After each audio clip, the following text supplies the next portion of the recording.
नमस्कार विद्यार्थी मित्रांनो, स्मार्ट अभ्यास या यूट्यूब चॅनलवर आपले मनापासून स्वागत आहे. आज दिनांक 28 ऑक्टोबरच्या ज्या महत्त्वाच्या चालू घडामोडी असणार आहेत त्याचा अभ्यास या व्हिडिओच्या माध्यमातून आज आपण करणार आहोत. तत्पूर्वी आपण जर चॅनलवर नवीन असाल तर चॅनलला सबस्क्राईब करून घ्यायचं आहे. व्हिडिओ जर आवडला तर व्हिडिओला लाईक करायचा आहे. तसेच हा व्हिडिओ आपल्या विद्यार्थी मित्रांना नक्की शेअर करायचा आहे, जेणेकरून याचा फायदा आपल्या मित्रांनासुद्धा होणार आहे. चला बघ, सुरुवात करूया आजच्या चालू घडामोडींना. आणि आजचा पहिला प्रश्न असणार आहे की नुकतेच सिम्बेक्स नावाचा सैन्य अभ्यास कोठे पार पडला आहे. आणि ऑप्शन्स आपल्यासमोर आहेत. याचं योग्य उत्तर असणार आहे ऑप्शन नंबर ए, विशाखापट्टणम या ठिकाणी नुकतंच हा सिम्बेक्स नावाचा सैन्य अभ्यास झालेला आहे. त्या संदर्भामध्ये थोडंसं आपल्याला अधिकची माहिती असणं गरजेचं आहे. हा जो सिम्बेक्स नावाचा सैन्य अभ्यास आहे तो भारत आणि सिंगापूर या दोन देशांच्या नौदल सैन्य अभ्यास असणार आहे मित्रांनो.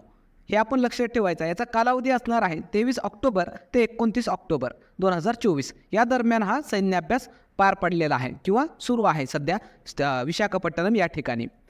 त्यासोबतच जे इतर महत्त्वाचे सैन्य अभ्यास आहेत जे परीक्षेसाठी अतिशय महत्त्वाचे आहेत, यावर आपल्या परीक्षांमध्ये प्रश्न हा हमखास विचारला जातो. म्हणून आपल्याला इतर महत्त्वाचे सैन्य अभ्यास जे 2024मध्ये झालेले आहेत ते सुद्धा बघायचे आहेत. तर पहिला असणार आहे डेझर्ट सायक्लोन नावाचा सैन्य अभ्यास, जो भारत आणि UAE या देशाच्या दरम्यान झालेला आहे. सहयोग कायजिन सैन्य अभ्यास भारत आणि जपानच्या सैन्यामध्ये झालेला आहे. खंजीर सैन्य अभ्यास भारत आणि किर्गिस्तान. त्यानंतर हा स्टार करून ठेवायचा आहे मित्रांनो, दोस्ती नावाचा सैन्य अभ्यास जो 3 देशांच्या दरम्यान झालेला आहे, भारत, मालदीव आणि श्रीलंका. हा पॉईंट स्टार करून ठेवायचा आहे. त्यानंतर समुद्र लक्ष्मण नावाचा सैन्य अभ्यास भारत व मलेशिया दरम्यान झालेला आहे. डस्टलिंग नावाचा सैन्य अभ्यास भारत व उझबेकिस्तान. धर्मागार्जियन भारत व जपान. तर्कश नावाचा सैन्य अभ्यास भारत व अमेरिका. शक्ती नावाचा सैन्य अभ्यास भारत व फ्रान्स. मित्रशक्ती नावाचा सैन्य अभ्यास भारत व श्रीलंका. वरुण नावाचा सैन्य अभ्यास भारत आणि फ्रान्स. अल नजा सैन्य अभ्यास भारत व ओमान. गगनशक्ती भारतीय जी काही वायुसेना आहे त्याचा आहे. वायुशक्ती भारतीय वायुसेनेचा आहे. आणि मिलान नावाचा जे सैन्य अभ्यास आहे तो भारतीय नौदलाचा आहे. हे एक्स्ट्रा इन्फॉर्मेशनसुद्धा आपल्याला लक्षात ठेवायचे आहे. यावर आपल्या परीक्षांमध्ये हमखास प्रश्न हा विचारला जातो. त्यानंतर पुढचा प्रश्न असणार आहे की नुकत्याच बातम्यांमध्ये असणारा कर्तारपूर कॉरिडॉरचा संबंध कोणत्या देशाशी आहे. आणि ऑप्शन्स आपल्यासमोर आहेत. याचं योग्य उत्तर असणार आहे ऑप्शन नंबर सी, पाकिस्तान या देशामध्ये हा मित्रांनो कर्तारपूर नावाचं शहर आहे आणि याचा संबंध आपल्या भारताशी सुद्धा आहे. म्हणून हा मुद्दा आपल्याला अभ्यास करणे याचा खूप गरजेचं आहे, कारण आपल्या परीक्षांमध्ये अशा प्रकारचे प्रश्न हे विचारले जातात. चला मग याविषयी थोडी अधिकची माहिती बघूया. हा जो काही कर्तारपूर कॉरिडॉर आहे हा भारत आणि पाकिस्तान या दोन देशांमधील करार आहे. आणि हा करार 2019 साली करण्यात आलेला आहे. यानुसार मित्रांनो 2019 ते 2024 अशा 5 वर्षांचा हा कालावधी होता. पण नुकतंच ऑक्टोबर 2024मध्ये याचा कालावधी संपल्यामुळे परत एकदा 5 वर्षांनी हा करार अजून पुढे वाढवण्यात आलेला आहे. आता हा करार 2029पर्यंत असणार आहे. या करारानुसार भारतातील जे शीख लोक आहेत ते कोणत्याही विजाशिवाय पाकिस्तानमधील कर्तारपूर या ठिकाणी जाऊ शकतात.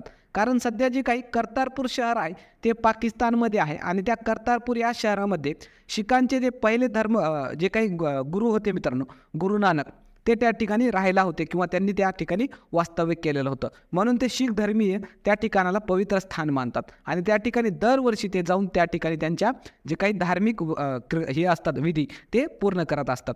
त्यामुळे आपल्या भारत सरकारने पाकिस्तानसोबत हा करार केलेला आहे. तर हे 2 शहरं आहेत. एक आहे भारतामधील डेरा बाबा नानक जे की पंजाब राज्यामध्ये येतं आणि पाकिस्तानमधील कर्तारपूर पाकिस्तान. या 2 ठिकाणांना जोडणारा एक मार्ग आहे जो की 4.1 किलोमीटरचा आहे. त्या संदर्भामधला हा कॉरिडॉर आहे मित्रांनो. त्या संदर्भातला प्रश्न आहे आपल्या परीक्षेसाठी महत्त्वाचा आहे, ते आपण लक्षात ठेवायचं आहे. चला मग पुढचा प्रश्न आपल्याला बघायचा आहे की नुकतेच महिला खेळाडू राणी रामपाल हिने निवृत्तीची घोषणा केली आहे. त्याचा संबंध कोणत्या खेळाशी होता. आणि ऑप्शन्स आपल्यासमोर आहेत. याचं योग्य उत्तर असणार आहे ऑप्शन नंबर ए, हॉकी या खेळाशी संबंधित ही खेळाडू होती राणी रामपाल आणि नुकतंच तिने संन्यास घेतलेला आहे मित्रांनो. त्या संदर्भामध्ये थोडी अधिकची माहिती असणं आपल्याला गरजेचं आहे. हे जे राणी रामपाल आहे ती भारतीय महिला हॉकी संघाची कर्णधार राहिलेली आहे. आणि त्याच्या कारकिर्दीविषयी जर बघितलं तर त्याच्याच कारकिर्दीमध्ये ज्यावेळेस ती कर्णधार होती त्यावेळेस आपल्या हॉकी संघाने, जी महिला हॉकी संघ आहे, तिने आशिया क्रीडा स्पर्धेमध्ये भारताला सिल्वर मेडल आणि ब्रॉन्झ मेडल जिंकून दिलेलं आहे.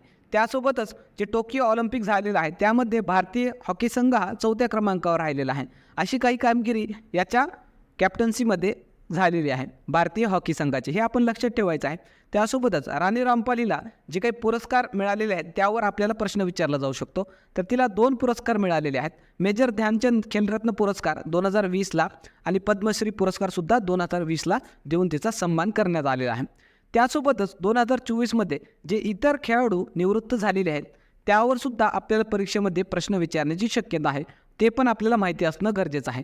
जसं PR श्रीजेश जे की हॉकीपटू होते त्यांनीसुद्धा निवृत्ती घेतलेली आहे.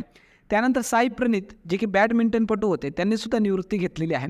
सुनील छेत्री जे की फुटबॉलपटू होता मित्रांनो, त्यानेसुद्धा निवृत्ती घेतलेली आहे. विनेश फोगाट कुस्तीपटू त्याने निवृत्ती जाहीर केलेली आहे.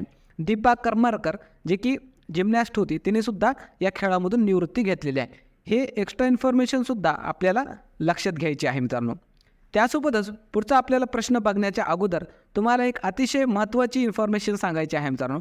जे पण विद्यार्थी स्पर्धा परीक्षेसाठी नवीन आहेत त्यांना माहिती नाही की अभ्यास नेमका कसा करायचा आहे, सिलेबस काय असतो, पेपर ॲनालिसिस कसं करायला पाहिजे, अशा समस्या जर त्यांना असतील तर आपण त्यासाठी आपल्या अकॅडमीमार्फत त्यांना मोफत मार्गदर्शन देणार आहोत. त्यासाठी आपण गायडन्स प्रोग्राम आणलेला आहे. जे पण विद्यार्थी मग ते कंबाईनची तयारी करणारे असो, MPSCची तयारी करणारे असो किंवा सरळ सेवा असेल, पोलीस भरती असेल, हे सर्व स्पर्धा परीक्षांची तयारी करणारे सर्व विषयांसाठी एक प्रोग्राम लॉन्च करणार आहोत.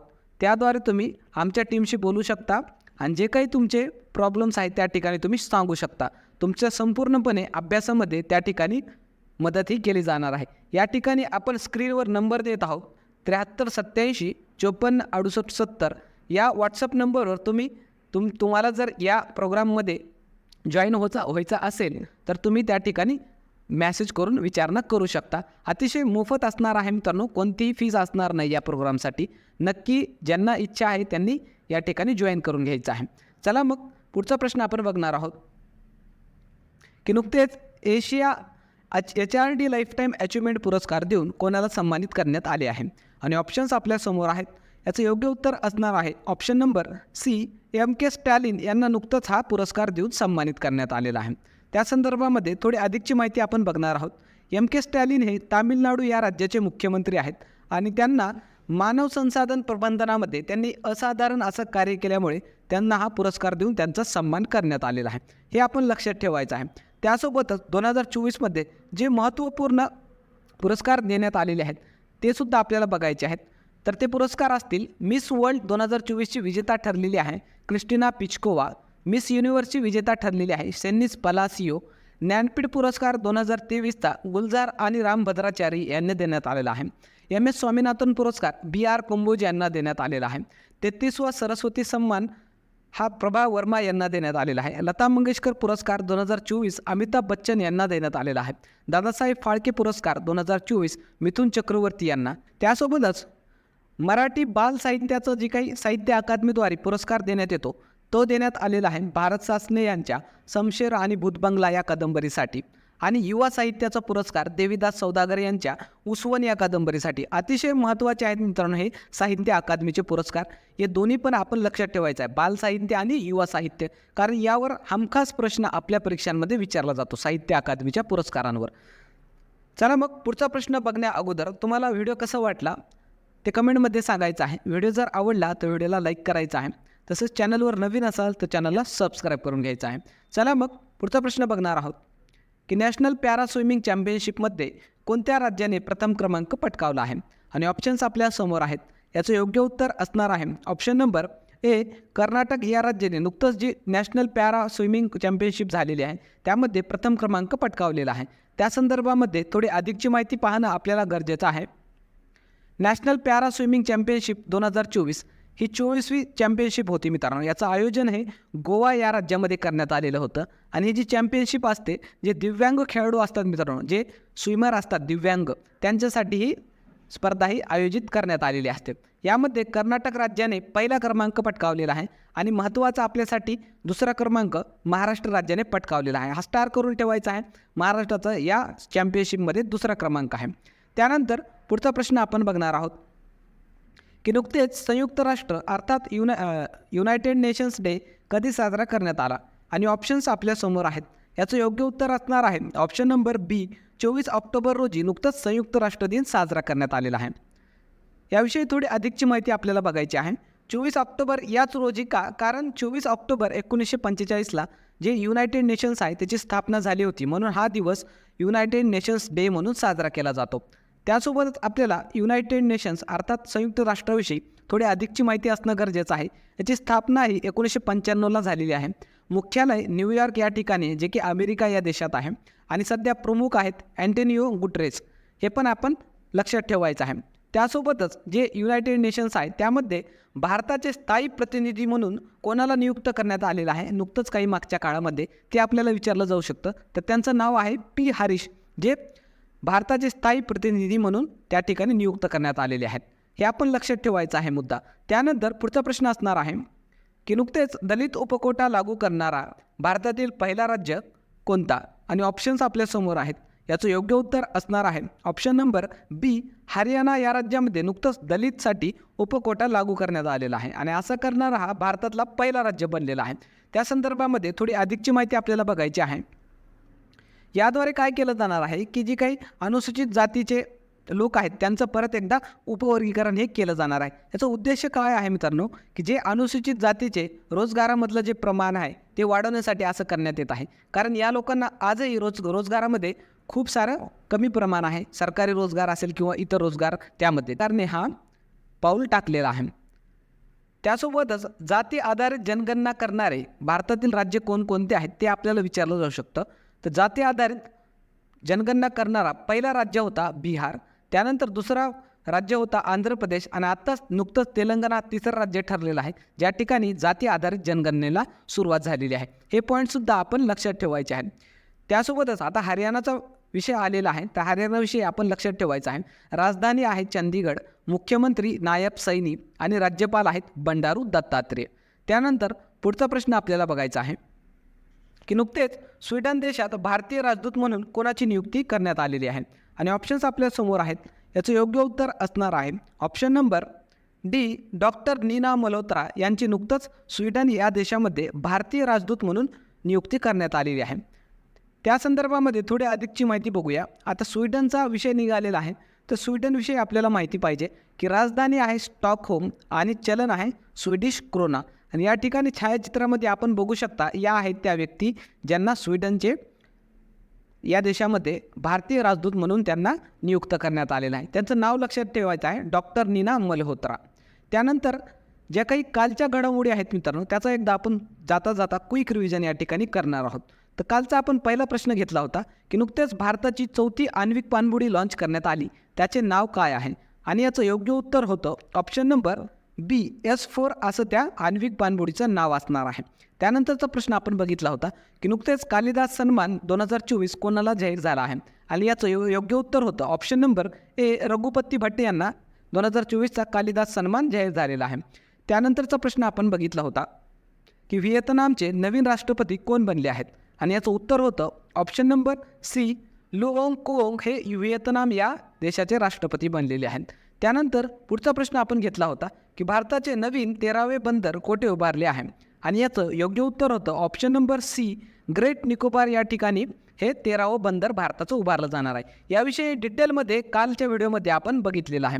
त्यानंतरचा प्रश्न आपण बघितला होता की नुकतेच कोणत्या अंतराळ संस्थेकडून मूनलाईट प्रोग्राम लॉन्च करण्यात आले आहे आणि याचं उत्तर होतं option number C, European space एजन्सीकडून हे मूनलाईट प्रोग्राम लॉन्च करण्यात आलेला आहे. या प्रश्नाचं डिटेलमध्ये कालच्या व्हिडिओमध्ये आपण बघितलेलं आहे. त्यानंतरचा प्रश्न आपण घेतला होता की भारतातील पहिला क्लाउड चेंबर कोठे उभारले जाणार आहे आणि याचं उत्तर होतं ऑप्शन नंबर ए, पुणे या शहरामध्ये हे भारतातला पहिला क्लाउड चेंबर उभं केलं जाणार आहे. याविषयीसुद्धा आपण कालच्या व्हिडिओमध्ये डिस्कस केलेलं आहे. त्यानंतर मित्रांनो पुढचा प्रश्न आपण बघितला होता की नुकतेच SCSC अर्थात स्टाफ सिलेक्शन कमिशनचे नवीन प्रमुख कोण बनले आहेत आणि उत्तर होतं ऑप्शन नंबर एस गोपालकृष्णन हे स्टाफ सिलेक्शन कमिशनचे नवीन प्रमुख बनलेले आहेत. त्यानंतर पुढचा प्रश्न आपण बघितला होता की एशियन डेव्हलपमेंट बँकचा 69वा सदस्य देश कोण बनला आहे, आणि याचं उत्तर होतं ऑप्शन नंबर ए, इस्रायल हा एशियन डेव्हलपमेंट बँकचा 69वा नवीन सदस्य देश बनलेला आहे. त्यानंतर आपण काल एक होमवर्क क्वेश्चनसुद्धा दिला होता. तो होमवर्क क्वेश्चन असा होता की नुकतेच बलात्कार विरोधी अपराजिता विधेयक कोणत्या राज्यात पारित करण्यात आले आहे, आणि याचं उत्तर हे बऱ्याचशा विद्यार्थी मित्रांनी कमेंटमध्ये दिलेलं आहे.